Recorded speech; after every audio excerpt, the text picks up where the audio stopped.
Bonjour à tous et bienvenue dans cette nouvelle vidéo. Je vous retrouve confortablement installée dans mon fauteuil que d'habitude je n'utilise absolument jamais.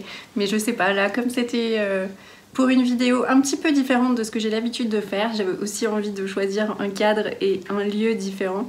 Donc voilà, si ça se balance un petit peu, c'est normal, c'est parce que c'est un fauteuil suspendu. Désolée, j'espère que je vais pas vous donner la nausée à me balancer comme ça. Alors aujourd'hui, le sujet que j'avais envie d'aborder avec vous, c'est un sujet un peu blabla.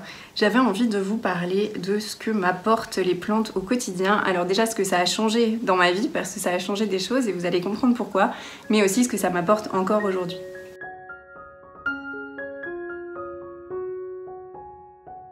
Alors j'en avais déjà parlé dans ma foire aux questions, mais j'ai pas toujours eu cette passion pour les plantes. C'est arrivé plutôt récemment, c'est arrivé en 2021 quand j'ai emménagé dans cet appartement, j'ai aménagé au mois d'avril, et c'est à partir de ce moment-là que j'ai commencé à vraiment m'intéresser aux plantes. Avant, je trouvais ça joli, mais je pensais que j'étais pas capable de m'en occuper, donc du coup, j'avais des fausses plantes, quasiment que ça. J'avais beaucoup de fausses plantes d'ailleurs, que j'ai données à droite à gauche à ma famille, à mes amis ou sur l'application de dons Give. Et donc, ce n'était pas du tout une évidence. J'ai pas été initiée petite ou quoi que ce soit, c'est vraiment quelque chose qui est venu rapidement quand j'ai emménagé ici. Et on pourrait trouver que c'est assez cliché, assez banal et finalement peu important comme sujet, les plantes. Et c'est vrai que bon, on est sur un sujet qui est quand même léger, sur une passion qui n'est pas non plus la passion du siècle qui va changer complètement notre vie. En tout cas, c'est ce qu'on pourrait penser, mais moi ça a changé quand même beaucoup de choses. Alors pendant très longtemps, aussi longtemps que je me souvienne je pense, en tout cas avant que je commence à être passionnée par ces plantes, j'étais une personne qui se considérait comme extravertie parce que je sortais beaucoup. Mais je sortais pas beaucoup parce que j'avais besoin de sortir et que c'était vraiment mon truc de sortir tout le temps, ou de voir des gens tout le temps. Je sortais beaucoup pour fuir mon appartement. Parce que je supportais pas d'être chez moi, je supportais pas d'être seule, je m'ennuyais en fait, je tournais vraiment en rond chez moi. Je me souviens même d'un jour où j'ai appelé mon frère en pleurant, parce que mon frère c'est quelqu'un de très casanier. Je l'ai appelé et je lui ai demandé de venir chez moi et je lui ai dit mais comment tu fais ? Comment tu fais pour réussir à passer des journées entières chez toi sans voir personne ? Comment tu fais pour rester chez toi et ne pas te sentir mal, ne pas avoir besoin de sortir ? Et je comprenais pas et il était incapable de m'expliquer. Mais je comprends maintenant pourquoi il était incapable de m'expliquer. Parce que c'est un équilibre qu'il a trouvé en soi et c'est pas quelque chose qui s'explique de façon tangible. C'est pas quelque chose où on peut nous donner un mode d'emploi, nous donner une solution toute faite. Pas du tout. Et donc j'ai toujours été comme ça. Et ce qui fait que pendant un moment, j'ai vécu en colocation parce que j'étais incapable de vivre seule, parce que vraiment, je m'ennuyais. Je m'ennuyais et ça me faisait tourner du coup des idées négatives en boucle, ce qui faisait que je sortais absolument tout le temps. Et quand j'ai commencé à avoir cette passion pour les plantes, alors c'était lié au départ à mon intérêt pour la décoration. J'ai toujours aimé décorer, alors peut-être pas toujours parce que chez mes parents j'avais juste une chambre et que c'était pas ma priorité de décorer ma chambre à ce moment-là, mais une fois que j'ai eu mon premier appartement, j'ai absolument voulu décorer et tout faire à mon image, à mes goûts, et ça a été vraiment un plaisir et une révélation. Sauf que le problème avec la décoration, c'est qu'une fois que c'est décoré, c'est décoré en fait. Il n'y a pas d'évolution, à moins de racheter des choses pour changer la décoration, ce que je trouve en soi assez bête puisque c'est acheter sans arrêt des choses qui pourraient servir plus longtemps. Donc une fois que la décoration était faite, alors j'étais super contente au moment de faire la décoration, au moment de faire les magasins, au moment de choisir, etc. Mais une fois que c'était fait, c'était terminé quoi. Et donc j'ai recommencé à m'ennuyer. Les plantes, ça a un côté extrêmement évolutif. C'est changeant, ça grandit, ça bouge, ça vit. Et c'est ça qui a changé mon rapport à ma façon de vivre chez moi. Quand j'ai commencé à avoir des plantes, et surtout quand j'ai commencé à me rendre compte que ça pousse, non mais parce que c'est vrai, quand on n'a jamais eu de plante chez soi, on ne connaît pas la vitesse de pousse d'une plante, on ne sait pas de quelle manière elle va évoluer, on ne sait pas en combien de temps elle va grandir. Et quand on les a chez soi, et qu'on se rend compte de ça, ça nous donne envie de rester chez soi et de s'en occuper. Alors je dis pas que quand je suis chez moi, la seule chose que je fais c'est m'occuper de mes plantes. Mais ça m'a appris à me réconcilier déjà avec moi-même, avec ce que j'aimais, avec ce que j'étais capable de faire seule, avec ce que j'étais capable d'aimer seule, d'avoir quelque chose qui m'appartienne en fait, qui soit vraiment propre à ce que moi j'aime. Parce que j'ai quand même assez peu eu de passion dans ma vie, je suis plus une personne à lubie. Donc j'ai souvent eu des lubies, des petites choses comme ça, mais qui une fois que j'avais fait le tour ne m'intéressaient plus. Les plantes on fait jamais vraiment le tour, il y a toujours des choses à apprendre, il y a toujours de nouvelles plantes à découvrir, il y a toujours de nouvelles choses à bouturer, de nouvelles choses à tester. Et ça fait que c'est pas possible de s'ennuyer. Alors se lasser, je suppose que c'est possible, qu'au bout d'un moment ça devienne trop, mais pour d'autres raisons. Je me vois pas me lasser de l'entretien des plantes. Je me vois plus overbookée par leur entretien si j'en ai trop. Et là, ça peut devenir effectivement pénible ou compliqué, mais j'en suis pas encore arrivée à là puisque je fais attention à avoir un nombre de plantes assez restreint. Alors déjà, je suis restreinte par l'espace, mais aussi restreint par rapport à ce que je suis capable de faire, par rapport à ce que je suis capable d'entretenir. Ce qui fait que pour l'instant, j'ai pas trop eu ce problème-là. Alors il y a eu un moment où c'était comme ça, mais j'ai réduit le nombre de plantes et ça a été réglé. Mais comme ça évolue tout le temps, c'est pas une passion passagère. En tout cas, je sais que c'est pas quelque chose qui va durer comme certaines passions que j'ai pu avoir avant, qui va durer 1 an ou 2. Là, je sais que c'est vraiment quelque chose de durable parce que je peux pas juste les laisser dans un coin et ne plus m'en occuper. Eline en avait parlé dans sa vidéo, c'est quelque chose qui est vivant et dont on doit s'occuper tout le temps. On peut pas les laisser de côté et juste abandonner et passer à autre chose et passer à une autre lubie, à une autre passion. Là, c'est vraiment quelque chose qui fait partie à part entière de ma vie. C'est des êtres vivants au final que j'ai adoptés chez moi. Alors attention, je suis pas en train de dire que... Je suis pas du genre, moi, à personnifier les plantes, à leur parler, à leur donner des prénoms. C'est pas du tout mon truc parce que pour moi, je leur attribue pas de sentiments, vous voyez ce que je veux dire? Je dis pas que c'est mal de le faire, hein, mais c'est pas mon cas, donc j'ai pas d'attachement émotionnel de cette façon-là aux plantes. Mais par contre, disons que mon attachement à mes plantes va plus être par rapport au temps que je leur ai accordé, par rapport au temps que j'ai passé à m'en occuper et à la satisfaction que ça procure de voir que la plante arrive à grandir et à s'épanouir grâce à mes soins. Et ça, c'est quelque chose d'extrêmement satisfaisant, je trouve. Une autre chose extrêmement importante qui rejoint l'idée de se sentir bien chez soi, c'est que quand je m'occupe des plantes, ça me crée une espèce de bulle qui fait que je n'arrive plus... Enfin, c'est pas que je n'arrive plus parce que je n'essaye pas, mais je ne pense plus à autre chose. Je ne pense plus à mes soucis du quotidien. Je suis vraiment focalisée sur l'entretien de la plante. Et moi qui suis pas du tout capable de faire ces choses, genre la méditation, et ben finalement ça a quelque chose de très méditatif de s'occuper des plantes parce que vraiment quand on fait ça, on peut pas penser à autre chose. On est vraiment concentré sur ce qu'on est en train de faire. Alors ça m'est déjà arrivé parfois de pas avoir envie de m'occuper de mes plantes parce que ça reste quand même une contrainte. Il y a des jours où on n'a pas envie en fait, on est trop fatigué ou on a envie de faire autre chose ou on manque de temps. Enfin bref, il y a plein de raisons pour lesquelles parfois on n'a pas envie de s'occuper des plantes, hein. Clairement, c'est pas un plaisir tout le temps. En tout cas, l'idée de s'en occuper n'est pas un plaisir tout le temps. Mais je me souviens particulièrement au mois de septembre. Donc il y a un mois très difficile quand on est professeur des écoles parce qu'il y a énormément d'informations à digérer, énormément de nouvelles choses.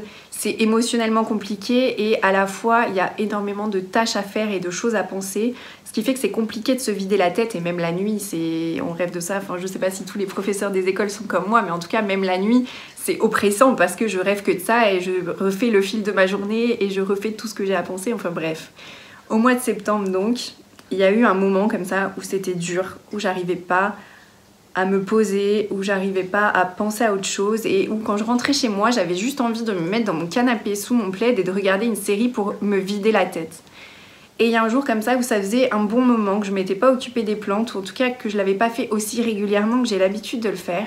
Et c'était un soir en rentrant de l'école. Habituellement, je m'occupe des plantes les jours où je travaille pas, donc le mercredi ou le week-end. Là, ça faisait trop longtemps que je l'avais pas fait, j'avais pas eu le temps le mercredi ou le week-end parce que j'étais en train de travailler pour l'école justement. Et c'était, il me semble, un jeudi soir et je me suis dit, il faut vraiment que je m'en occupe parce que là, il y en a plein qui ont besoin d'être arrosés et j'avais pas envie. J'avais envie de tout faire sauf ça. Et je l'ai quand même fait parce que d'une certaine manière, j'avais pas le choix si je voulais les maintenir en bonne santé. Donc je m'en suis occupée. Ça m'a pris beaucoup de temps parce que j'avais pris du retard. Je pense que j'avais dû commencer vers 17h et j'ai dû terminer, il était plus de 20h. Mais une fois que ces 3 heures étaient passées, je me suis sentie extrêmement bien parce que j'avais eu 3 heures d'échappatoire, de bulle. Alors certes, c'était pas me poser dans un canapé, me reposer, au sens me reposer physiquement et me vider la tête en regardant une série, mais je me suis quand même reposée d'une certaine manière en me vidant la tête, en m'occupant exclusivement de ça et en ne pensant plus à mes élèves, en ne pensant plus aux parents d'élèves, en ne pensant plus à mes collègues, à toutes ces choses que j'avais à faire.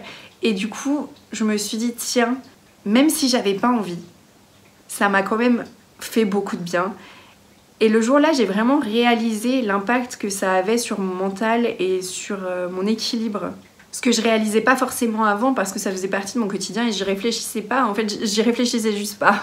Une autre chose que m'apportent les plantes, c'est la patience. Alors je sais, c'est un peu cliché et tout le monde pourrait dire ça, hein, clairement. Mais j'ai toujours été... moi, je pense que c'est un problème de société, hein. J'ai toujours été du genre à tout vouloir tout de suite. Si ma mère me regarde... Bref, j'ai toujours eu un côté un petit peu princesse, genre quand j'ai décidé que je veux quelque chose, il me le faut immédiatement. Genre l'année dernière, je voulais absolument un sapin de Noël de chez Truffaut d'une certaine taille, il était 18h, j'avais autre chose à faire clairement, j'ai pris ma voiture, je suis partie chez Truffaut, j'ai acheté ce sapin. Ou un autre exemple, je voulais absolument il y a quelques années une voiture en particulier, ça faisait pas hyper longtemps que je la voulais, mais je la voulais. Une voiture c'est quand même un achat qu'on réfléchit, surtout que bon, j'ai pas acheté une voiture pas chère, j'ai pas acheté une voiture d'occasion qui a 20 ans quoi. J'étais en vacances, j'avais décidé que je voulais cette voiture, je suis rentrée de vacances, j'avais encore la valise dans ma voiture, qui était ma voiture actuelle à ce moment-là, je suis allée chez le concessionnaire, j'ai signé les papiers. Donc vraiment, je suis du genre à tout vouloir tout de suite. Sauf qu'avec les plantes, c'est pas possible. C'est pas possible d'avoir tout de suite, c'est-à-dire d'avoir une plante à la taille qu'on veut immédiatement ou de la faire grandir plus vite juste parce qu'on a envie qu'elle grandisse plus vite. C'est pas forcément toujours possible non plus d'avoir la plante de ses rêves, soit parce qu'elle est trop chère, soit parce qu'elle est pas disponible, soit parce que il faut l'importer d'Asie et qu'on n'a pas envie de faire ça. Donc oui, vraiment, alors j'ai une autre forme de patience, hein, forcément, bon, dans mon métier, je suis professeure des écoles, encore une fois, je le répète, donc là-dessus, j'ai forcément une patience qui est inhérente à mon travail, mais par rapport à tout ce qui est matériel, j'ai toujours eu énormément de mal à me contenir. J'ai toujours aussi été du genre, si je veux tel vêtement, je vais le commander tout de suite en ligne. Enfin, vous voyez l'idée, j'ai donné assez d'exemples, je pense. Mais là, vraiment, les plantes, ça m'apprend vraiment à laisser du temps au temps, à les laisser évoluer à leur manière, à les laisser grandir comme elles en ont envie.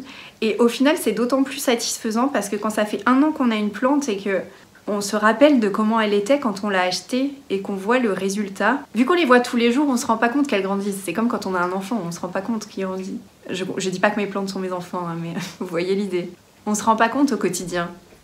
Et quand on fait le comparatif, on se dit « Ah ouais, quand même, ah ouais, j'ai été assez patiente pour passer de ça à ça. Ça a pris énormément de temps, mais voilà où j'en suis et c'est une fierté personnelle quelque part. » Une autre chose que ça m'apporte d'avoir des plantes, c'est de la rigueur.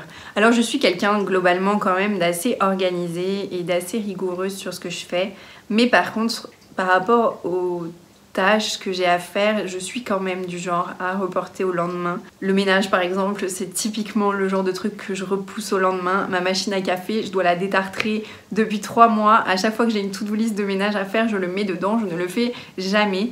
Ben avec les plantes, on peut pas faire ça, c'est ce que je disais. Quand on n'a pas le choix, on est obligé de s'en occuper. Alors bien sûr, j'aurais le choix de ne pas m'en occuper, mais sauf que mon côté perfectionniste m'oblige à être rigoureuse. Parce que comme je suis perfectionniste, j'ai envie d'avoir des plantes dans la meilleure santé possible, dont je m'occupe le mieux possible. Et ça m'oblige en fait à être rigoureuse dans leur entretien et à ne pas repousser sans cesse les rempotages, les arrosages, les bouturages, etc. Ça m'impose aussi un rythme dans ma semaine parce que parfois, quand j'ai des jours où j'ai rien à faire, je vais facilement tomber dans ce vice de rester dans mon canapé toute la journée, ne pas bouger de chez moi, ne pas sortir de chez moi, vraiment ne pas sortir de mon canapé à part pour aller me faire manger quoi. Et encore si je peux réchauffer un truc au micro-ondes, je le fais quoi. Donc ça m'oblige en fait à être plus active dans les moments où j'ai en théorie rien à faire. Ça m'oblige à me lever, parfois plus tôt parce que je dois faire ça. Ça m'oblige à prendre du temps vraiment fixe tous les mercredis, tous les week-ends juste pour ça. Ça m'oblige parfois à sortir de chez moi pour aller à la jardinerie parce que j'ai besoin de quelque chose. Une autre chose qui est extrêmement plaisante, alors bon, ça n'a pas toujours été le cas et c'est pas forcément le cas de tout le monde ne se reconnaîtra peut-être pas forcément là-dedans. Quand j'ai commencé à avoir des plantes, j'avais très peu de personnes dans mon entourage qui en avaient ou qui s'y intéressaient. J'ai une amie qui en avait quelques-unes et qui était du genre à planter des noyaux d'avocat, à planter des graines de poivron. On avait fait ça ensemble d'ailleurs, c'était très cool. Mais à part elle, j'avais pas vraiment d'amis qui s'intéressaient aux plantes. Alors j'en ai de plus en plus parce que en quelque sorte c'est un peu moi qui provoque ça chez eux, qui provoque leur intérêt pour ça. Ou alors qui avaient déjà des plantes mais qui vont s'intéresser à d'autres plantes auxquelles ils s'intéressaient pas forcément avant de s'intéresser à ce que je faisais avec les plantes. Donc déjà voilà, ça a élargi par rapport à mes amis le nombre de personnes qui aiment ça et avec qui je pouvais en parler. Et aussi le fait que j'ai donné pas mal de boutures autour de moi, ça en a initié certains. Mais l'année dernière, j'ai aussi ouvert un compte Instagram et j'ai pu partager un petit peu. Alors c'était juste des photos, donc en soi j'avais quelques petits messages, quelques petites personnes à qui je parlais. Mais moi je suis pas trop message, je suis pas trop du style à discuter via le téléphone. Je suis plus... j'aime bien voir les gens. J'ai du mal à construire une relation avec quelqu'un que je ne vois pas en tout cas. Parce que je suis pas assez rigoureuse là-dessus pour le coup. Parce que je vais répondre vite fait, parce que j'ai pas envie, parce que j'initie pas la conversation, parce que je ne poursuis pas la conversation, enfin bon voilà. Et là, le fait d'avoir YouTube, ça me permet de partager et d'avoir plus de retours. Parce que sur Instagram, on n'a pas tant de retours, c'est que des photos, c'est assez impersonnel. Là, je sais pas si c'est l'effet, vous avez l'impression de discuter avec moi, vous avez l'impression de me connaître ou quoi, mais en tout cas, j'ai beaucoup plus de retours sur ce que je fais et c'est vraiment hyper intéressant et c'est un plaisir de lire des commentaires. Je sais que au final, j'adore faire les vidéos, j'adore les monter, il n'y a pas de problème avec ça, mais ce que j'aime le plus, c'est lire les retours que j'en ai et discuter avec les personnes qui me mettent des commentaires ou qui m'envoient des messages sur Instagram par rapport à mes vidéos. Et ça, c'est quelque chose que j'aurais pas eu si je m'étais pas intéressée aux plantes, parce que clairement, j'allais pas ouvrir une chaîne YouTube juste pour ouvrir une chaîne YouTube et enfin, filmer ma vie, ça m'intéresse pas quoi. Par contre, filmer à propos d'un sujet bien spécifique qui me passionne, oui, là ça m'intéresse et là je trouve ça plus riche et plus intéressant. Donc merci à tous ces gens qui partagent avec moi, qui me racontent leur expérience, qui commentent mes vidéos, qui m'envoient des messages sur Instagram, c'est très très cool et ça m'apporte beaucoup. Je sais que moi, avant d'avoir une chaîne YouTube, j'étais pas du tout du genre à mettre des commentaires aux gens. J'étais un peu passive, enfin je regardais énormément de choses, mais pour autant, je n'allais pas du tout discuter avec les créateurs. Et maintenant, je me rends compte de l'importance que ça a pour eux d'avoir des retours sur ce qu'ils font. Et avant, je m'en rendais pas compte du tout. Et c'est pour ça que je mettais pas de commentaires d'ailleurs, très certainement. Une autre chose très importante, c'est tout ce que ça m'a appris en termes de connaissances. La quantité de connaissances à propos de ce sujet que j'ai absorbé en finalement si peu de temps, parce que comme je vous le disais, j'ai commencé à avoir des plantes au printemps 2021, donc ça fait vraiment très très peu de temps. La quantité de noms de plantes que j'ai retenues, de substrats, d'accessoires, d'informations sur leur entretien. Parfois, quand je vais dans des jardineries avec des personnes qui s'y intéressent pas, ils me disent que je suis une encyclopédie. Alors, bon, en soi, par rapport aux personnes qui partagent sur les plantes sur YouTube, je suis pas spécialement une encyclopédie où j'en sais pas forcément plus que les autres. Mais par contre, par rapport au commun des mortels qui ne s'intéressent pas aux plantes, je parais être une encyclopédie. Quand j'avais fait ma crémaillère dans cet appartement, ça faisait déjà un petit moment que j'étais installée, et j'ai des amis qui m'ont demandé le nom d'une plante, et donc je leur ai dit le nom latin. Et ensuite, ils m'ont demandé le nom de toutes mes plantes, mais juste pour rire, parce qu'ils s'en fichent en soi, mais juste pour rire, pour voir si je les connaissais toutes. Et donc, je commence à dire le nom de toutes les plantes, et là, je vois qu'il y en a un qui est sur son téléphone, et qui commence à taper un des trucs que je disais, et qui regarde la plante, et qui regarde son téléphone, et qui dit Eh mais en fait, elle dit pas n'importe quoi, là, c'est vrai ce qu'elle est en train de dire, elle connaît vraiment le nom de toutes ces plantes. Et je trouve ça cool parce que j'aime bien apprendre, quand il y a un sujet qui m'intéresse, je vais aller l'explorer en long, en large et en travers, et il va falloir que je sache vraiment tout sur le sujet. Je sais pas si vous êtes pareil, mais du coup ça m'a donné matière à apprendre en fait.